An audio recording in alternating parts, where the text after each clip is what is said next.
वृंदायै तुलसीदेव्यै प्रियायै केशवस्य च कृष्ण भक्ति प्रदे देवी सत्यवत्यै नमो नमः।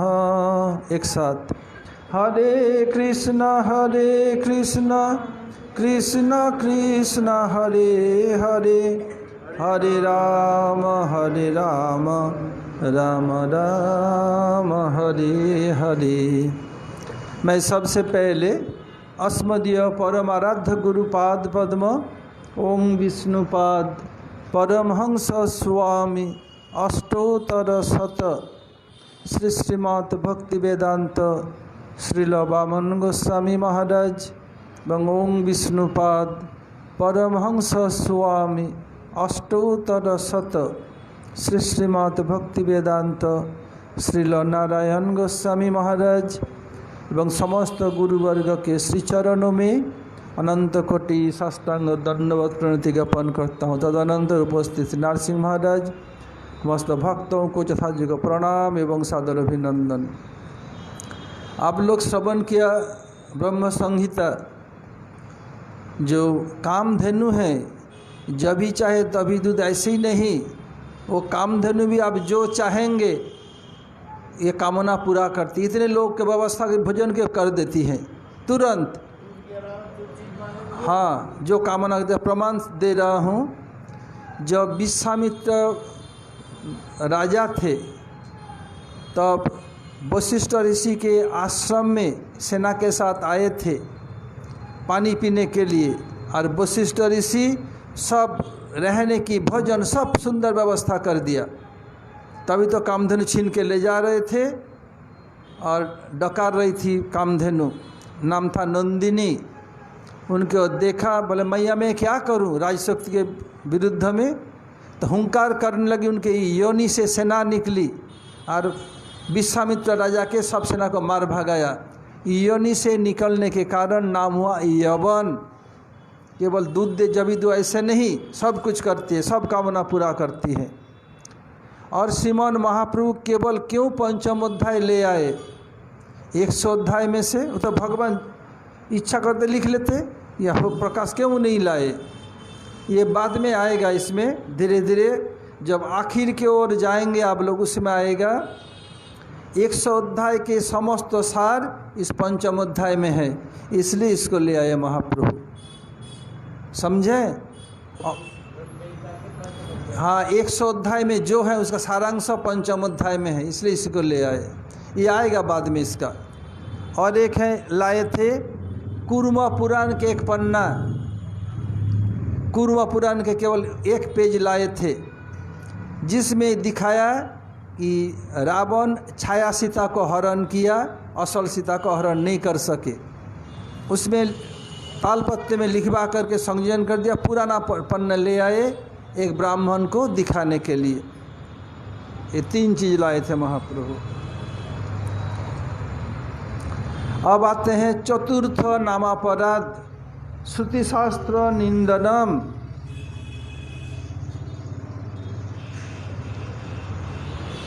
कोई कहते ये श्रुतियाँ तो भगवत के स्पर्श ही नहीं करती हैं, ये बहिर्मुखी हैं। ऐसा कहकर ज्ञान और कर्म का प्रतिपादन करने वाले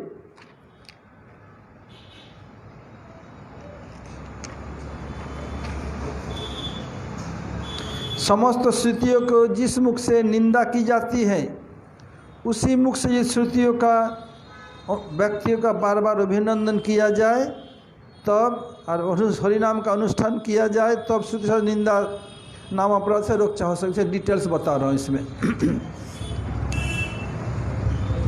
श्रुति शास्त्र निंदनम, वेदादि शास्त्र का निंदा करना। वेदादि शास्त्र का निंदा भी नाम अपराध है। ग्रंथकार श्रील विश्वनाथ चक्रवर्ती ठाकुर, ये चौथा नामापराध है। ये श्रुति शास्त्र के निंदा विषय में अपराध उत्पन्न कैसे होता है और इस अपराध से छुटकारा मिलने का उपाय क्या है, इसमें दिखा रहे हैं। अनेक प्रकार की श्रुतियाँ हैं, ऐसे विभिन्न मुनि हैं, ऐसे श्रुति भी बहुत प्रकार है। किसी श्रुति में कर्म की प्रशंसा देखी जाती है, किसी में ज्ञान की, किसी में भक्ति की, सब एक प्रकार का नहीं। तो कोई कर्म, कोई ज्ञान, कोई भगवत भक्ति को निरूपण करती है। कोई ज्ञान मार्ग का तथा कर्म मार्ग का, यज्ञ कर्म का निरूपण कर अनेक प्रकार का स्वर्गलोक की भोग अनुमोदन करती हैं। बहुत श्रुति में बोले ये कर्म करो, यज्ञ करो और इसका फल स्वर्ग में जाओ, उनको अनित्य सुख भोगो। स्वर्ग में जाने पर क्या होता है? स्वर्ग का नियम है पुण्य फल को काटता है। जब पुण्य खत्म हो जाएगा तब छिने पुण्य मर्तलोकं विशन्ति, फिर मर्तधाम में आना पड़ता है। और नरक का क्या है? पाप का फल को काटता है। जब पाप का फल समाप्त हो जाएगा फिर नरक से निकल के इस देवी धाम में आ जाना पड़ता है। उधर भी चिरदिन रहने के लिए नहीं। स्वर्ग में जाने पर उस समय देवता लोग आपको अवगत करेंगे, आइए, पधारिए, विराजमान होइए, सुशोभित होइए।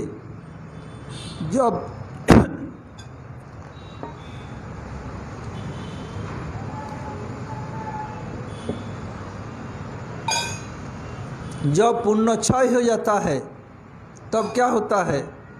एक सेकेंड आपको रहने नहीं देंगे, उसे धक्का मार के गिरा देंगे। ये देवता लोग ये नहीं देखेंगे कि आपका सिर फटेगा, पैर टूटेगा, कमर टूटेगा, नहीं देखेगा।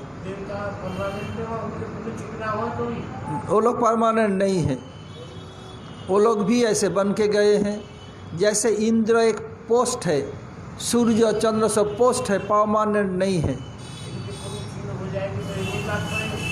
उन लोग को भी आना पड़ता है उधर से, या भगवत भजन कर ऊपर धाम में जाते हैं। आपका इंद्र बनना है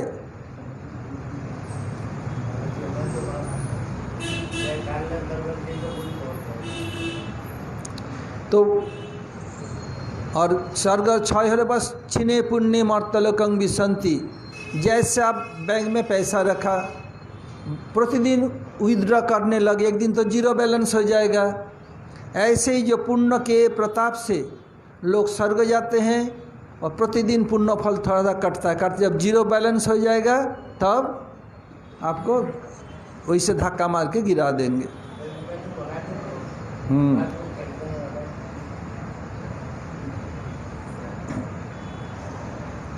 जो लोग भगवान के भक्ति या भगवान के भजन का मार्ग को अवलंबन किया, वो कभी श्रुति शास्त्र निंदा कर ही नहीं सकते। उनके लिए निंदा करना संभव नहीं,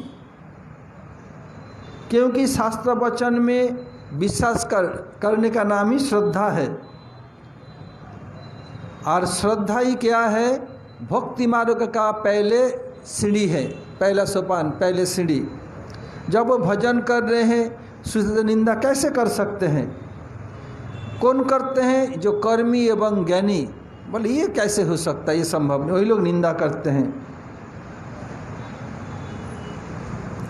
इस समय दिखा रहे हैं, एक उपाय दिखा रहे हैं, एक चांस दिखा रहे हैं। जो भगवत भक्ति के पथ को आश्रय करने वाले, वो भक्ति मार्ग के श्रुति शास्त्र निंदा नहीं करते, तो ज्ञान मार्ग के और कर्म मार्ग श्रुति का निंदा कर सकते हैं।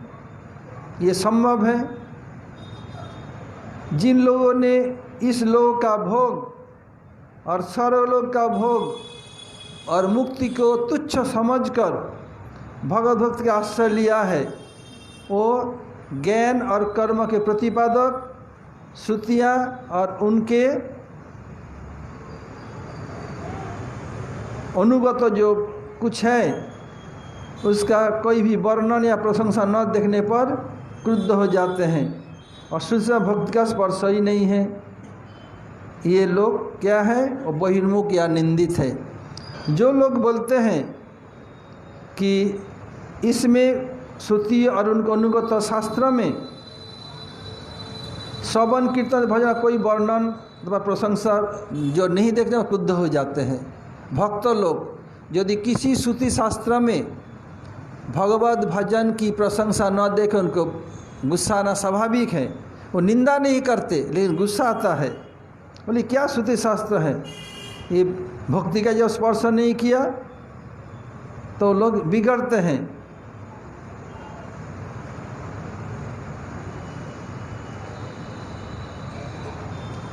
तब वो लोग बिगड़ने पर भी शास्त्र निंदा नहीं करते। और उन लोगों का जो लोग श्रुति शास्त्र निंदा तो करते नहीं लेकिन बिगड़ जाते हैं, उनका यदि भगवत भक्त का संग हो जाए तो क्या होगा, वो उनको समझा देंगे बिगड़ना भी उचित नहीं है। तब भगवत संग होने पर उनकी कृपा के प्राप्ति से वो श्रद्धा को पा लेते हैं। जो लोग किसी वेदादि शास्त्र में की भक्ति या भजन के संबंध न देखने बिगड़ते लोग कौन है, कोमल श्रद्धा है। श्रद्धा होने पर बिगड़ेंगे नहीं, जिनके कोमल श्रद्धा है वो बिगड़ते हैं। फिर भगवत भक्त के संग होने पर और उन लोगों को समझा देते हैं, तब उनका क्या होता है, श्रद्धा पक्की हो जाती है और निंदा नहीं करते।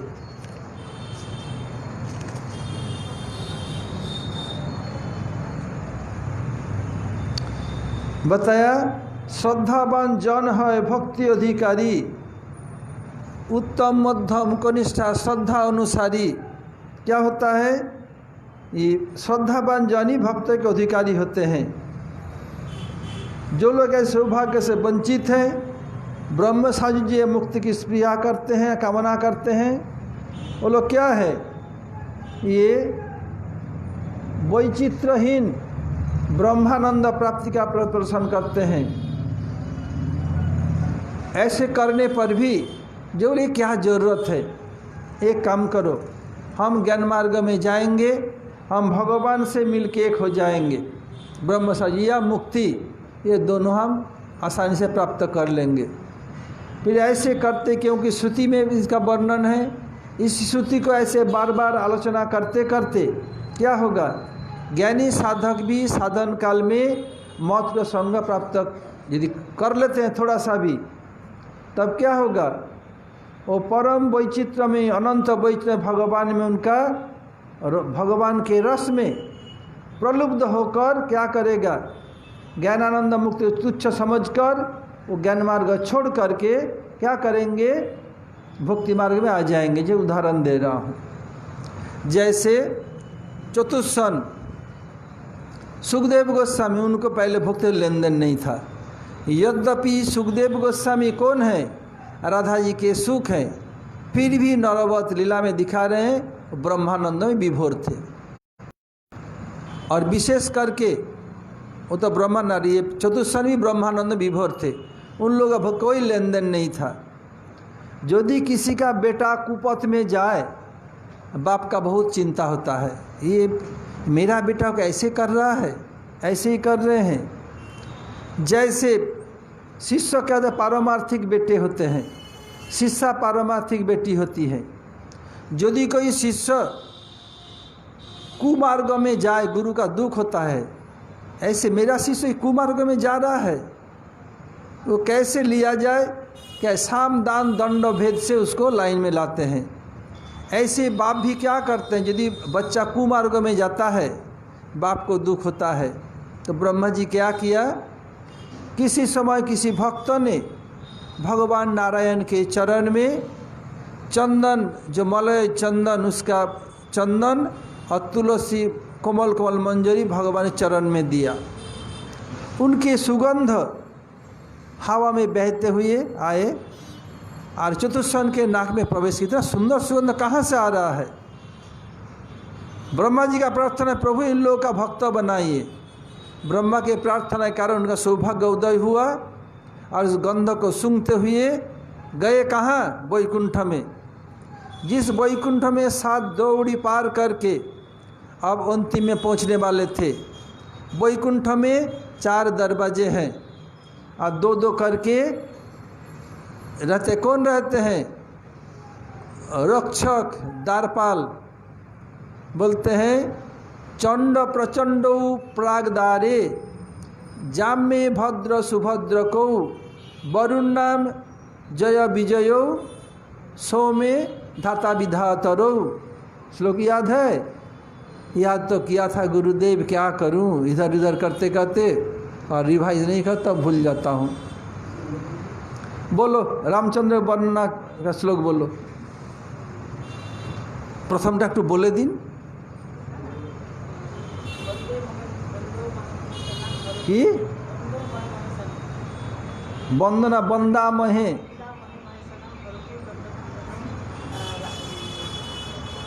আর আর আর বেনু মনস্কাস্তা আছে।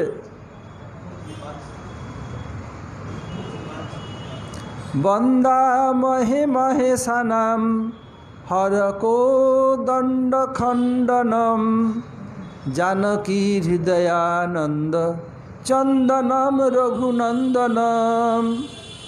धीर ललित को याद है? क्यों नहीं है? तो बहुत पहले तो भेज चुका था। जो कोट भेजता है उसमें रहता है। आज कोविड के डर के मारे आए नहीं। सचिन माता, सचिन माँ के, सचिन की मैया जानती है, वो जानती है श्लोक, और क्या।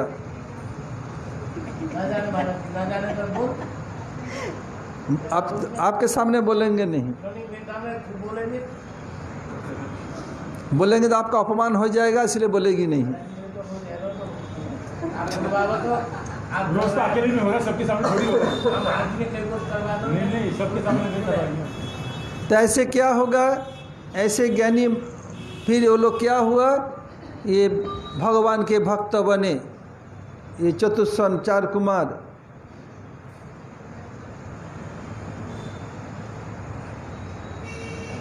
इसमें तात्पर्य क्या है?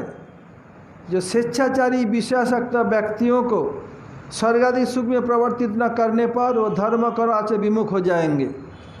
सबका अधिकार समान नहीं है। भगवान गीता में बताया, न कर्म भेद जनयेत कर्म संगिनाम, बोले न बुद्धि भेद जनयेत, जो कर्म एवं ज्ञानी उसके बुद्धि में भेद मत करो, उनका वही अधिकार है, उसी अधिकार के अनुसार आगे बढ़ेंगे। गुरुदेव को विदेश में पूछा, हमारा तो एक ही भगवान है जीसस क्राइस्ट, आप लोग के इतने देव देवी क्यों? तो गुरुदेव बताया, सबका अधिकार समान नहीं है। बोले एक ही होने पर कृष्ण, आप लोग कृष्ण तो एक ही होने पर हो जाता। तो गुरुदेव उन लोगों को बताया, तो आप लोगों को केवल एक ही रखिए क्लास पीएचडी का, ये 1 2 3 4 क्यों रखा? सबको डेमोलिश कर दो, केवल एक ही रखो पीएचडी, क्यों नहीं रखते हैं? ऐसे भारत का जो कुछ है, बोले सब साइंटिफिक मेथड के ऊपर है, सबका अधिकार समान नहीं। कोई ज्ञान का अधिकार, कोई भक्ति कर्म का अधिकार, और कोई भक्ति का। भक्त लोग बोलते हैं ज्ञानावलंब का के चित कर्मावलंब का, वयम तो हरिदासा नाम पादत्राणावलंब का।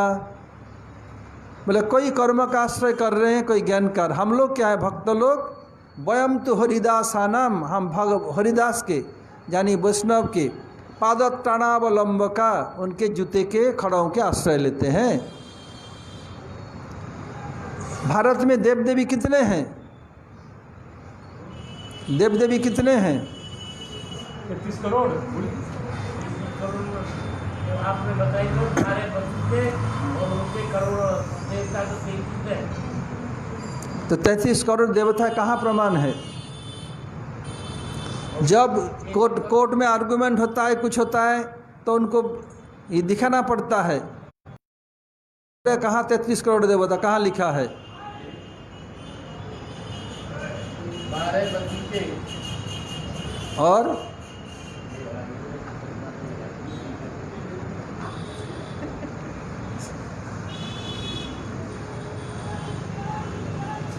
आदित्य, 8 वसु, 11 रुद्र और 2 अश्विन कुमार,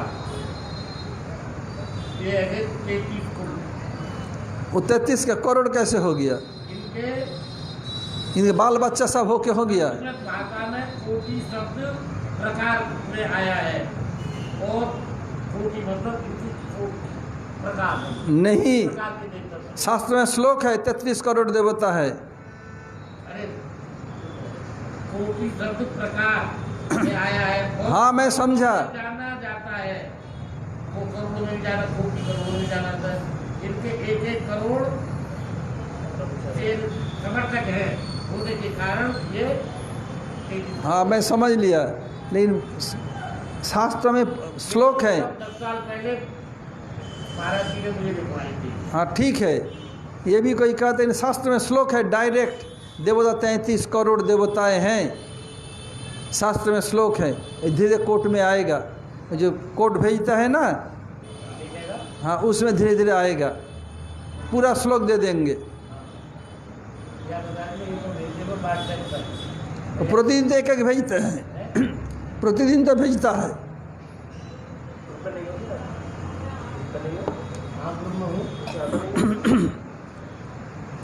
5 दिन में 5 करोड़ पहुंचता है।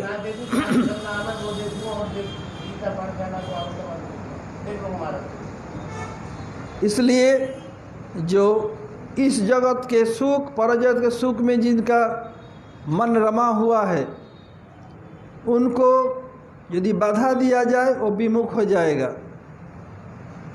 इसलिए और अधिक स्वेच्छाचारी हो जाएगा। कर्मकांडी श्रुतियाँ कृपा परवश होकर उन लोगों को कर्म मार्ग का उपदेश देकर वो उसमें प्रवृत्ति करती हैं। ऐसे करते करते वो लोग क्या होगा, ये इस जगत के जो भोग है ये दुखप्रद हैं। ये जानकर क्या करेगा, महत कृपा से, भगवत भक्तों की कृपा से ये भक्ति पथ का आश्रय कर धन्य हो जाएंगे। जो जाना चाहते हैं उनको जाने दिया जाए, नहीं तो थोड़ा सा उनका दुख भोग न हो तो आएगा नहीं। जैसे छोटा बच्चा बार बार तंग करता है, मानता नहीं मैया की बात, आग को देखे पकड़ने जाता है बार बार। मैया कहते डांटते सुनते हैं, क्या कर थोड़ा पकड़ के थोड़ा सा टच कर आओ, और कभी छुएगा नहीं। ऐसे ही जो कर्म मार्ग में, ज्ञान मार्ग में दुख है, इसको थोड़ा उनको साध चखा देते हैं श्रुतियाँ, बोले नहीं तो ये इस लाइन में आएगा नहीं। ऐसे करके फिर इसको इस लाइन से ले आते हैं।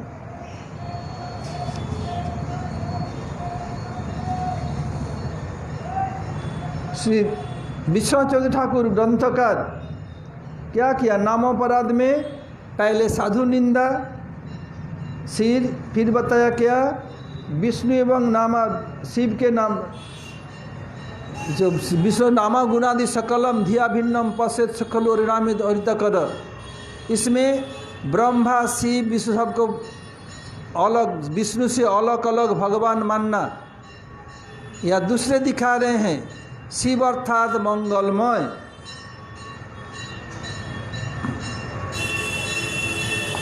क्या है ये, बलदेव विद्याभूषण प्रभु अपने सिद्धांत रत्नम में दिखाया, जो शिवस्व जो नाम गुणादि सकलम, उसमें दिखाया ये शिव कहने पर ये ध्वंस के अतिथ शिव नहीं, जो भगवान के नाम, भगवान के गुण, भगवान के रूप, भगवान लीला सब शिव अर्थात मंगलमय हैं। ऐसे भगवान से भगवान के नाम में, भगवान से भगवान के रूप में, भगवान से भगवान के गुण में, भगवान से भगवान लीला में पृथक ज्ञान करना नामापराध है। साधारण में लगता है शिव से अलग ऐसे करना, लेकिन असल में ये नहीं है। बलदेव से दिखाया शिव अर्थात मंगलमय, भगवान के नाम, रूप, गुण, लीला सभी मंगलमय हैं, उसमें आपस में भेद देखना नामापराध है। अब आते हैं 5वां नामापराध, नाम में अर्थवाद। शास्त्र में हरिनाम का अतुलनीय महिमा दिखा जाता है समस्त शास्त्र में। ऐसे कोई शास्त्र जिसे नाम महिमा न हो, ये देख कर के सुन कर के भी कोई ये तो बात स्तुति है, ये थोड़ी ऐसे हो सकता है ये नाम का प्रशंसा किया गया, ऐसा असल में नहीं। ऐसे कोई समझता है तो ये क्या है बताए, नाम में अर्थवाद एक प्रकार का नाम अपराध है। शास्त्र एवं महापुरुष का कथन है नाम का महिमा जितने भी की जाए वो पूरा नहीं है। बताया सब धरित्री कागज करूं, सब समुद्र मसिराए, सुमेरु पर्वत कलम करूं, नाम महिमा लिखन न जाए। समस्त पृथ्वी को कागज बना लिया जाए, समस्त समुद्र को, 7 समुद्र को स्याही इंक बना लिया जाए, सुमेरु पर्वत को कलम बना लिया जाए। ये सब तब लिखते लिखते फिर भी नाम महिमा भगवत महिमा कोई पूरा नहीं कर सकते। यहाँ तक कि अनंत देव स्वयं कह रहे हैं, मैं अनंत मुख में अनंत काल तक भगवान की महिमा वर्णन करके समाप्त नहीं कर सकता। अनंत देव स्वयं कह रहे हैं, भगवान स्वयं कह रहे हैं, मैं अपने नाम की महिमा स्वयं बता नहीं सकता। तब जब ये कह रहे हैं, कोई बोले ये तो नाम अर्थवाद तो अपराधी है। एक उदाहरण दिया गया, एक व्यक्ति बहुत दुष्ट था, बहुत खराब काम किया, लेकिन मरते हरिनाम किया कि साधु का उपदेश था ये तक कर हरिनाम किया। अब उनको जमलोक में जाना पड़ा, बहुत कुकर्म किया। अब महाराज जम 12 महाजनों में एक है। 12 महाजन नाम क्या है बेनू?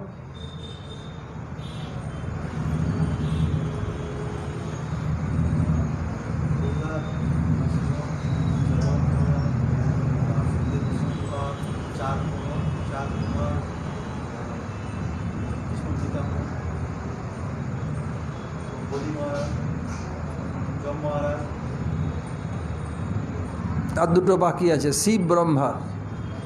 স্বয়ম্ভু নারদ শম্ভু কুমার কপিল মনু प्रहलाद जनक भीष्म बलिर्वैया सखी वयम। ये 12 महाजन हैं। ये 12 महाजन में जब महाजन उनके पास गया और अपने सेक्रेटरी से पूछा, उनका सेक्रेटरी का नाम क्या है? जब सेक्रेटरी का नाम क्या है? चित्रगुप्त। बता रहे हैं चित्रगुप्त, इसका बोलो सब। बोलते हुजूर ये बहुत कुकर्म, ये केवल एक बार नाम किया, ऐसा क्या किया जाए? तो महाराज जम बोले चलो ब्रह्मा जी के पास। तब क्या किया, वो पालकी में ढो करके ले गए ब्रह्मा जी के। ब्रह्मा जी के पास जब गए, बोले ये नाम की महिमा तो मैं नहीं बता सकता। ब्रह्मा एक तरफ तो ब्रह्मा जी से जब महाराज चित्रगुप्त लगे हुए हैं, फिर एक को हटा के ब्रह्मा जी अपने कंधा लगा दिया, चलो शिव जी के पास। बोलो सबसे अधिक जानते हैं। शिव में या शिव जी भी लग गए। जाके बोलो चलो विष्णु के पास। विष्णु ने जब गोदी में दे दो उसको, इसका गति है। देखिए भगवान का नाम करने पर क्या होगा, भगवान के धाम में उनके गति है। देखो तो नाम हम नहीं जानते हैं। ये 12 महाजन में जब मैं नहीं जानता, ब्रह्मा जी मैं नहीं, शिव जी नहीं जानता, तो चलो विष्णु के पास। बस विष्णु जाकर विष्णु बोले मेरा गोदी में दे दो इसको, मेरा नाम किया है। ये शिल भक्ति जीवन जनार्दन गोसाई महाराज प्रभुपाद सब हर 4 महीने में रहते थे, ये सुनाया था। और एक है, जितने भी ग्रंथ हैं नाम महिमा वर्णन करने समर्थ है। पुजारी आरती की व्यवस्था तुम बार बार घड़ी देख रहे हो, आप व्यवस्था करो, हो गया। बताया नाम नहीं जावती शक्ति पाप निर्हरणे हरे तावत। बोलो कर तुम न सकनोती पातकं पातकी जना। ये याद है? याद तो किया था गुरुदेव, लेकिन करूँ क्या? मठ की इतनी सेवा है, याद नहीं रहता है। आज गुरुदेव तो कभी सेवा नहीं किया, केवल श्लोक ही याद किया गुरुदेव ने। नहीं कह रहा हूँ उन लोगों के गुरुदेव तो कभी सेवा नहीं किया, केवल श्लोक ही याद किया। और मेरे ये सेवा लोग 10 मिनट भी करे ताले हो जाता काम उन लोगों का।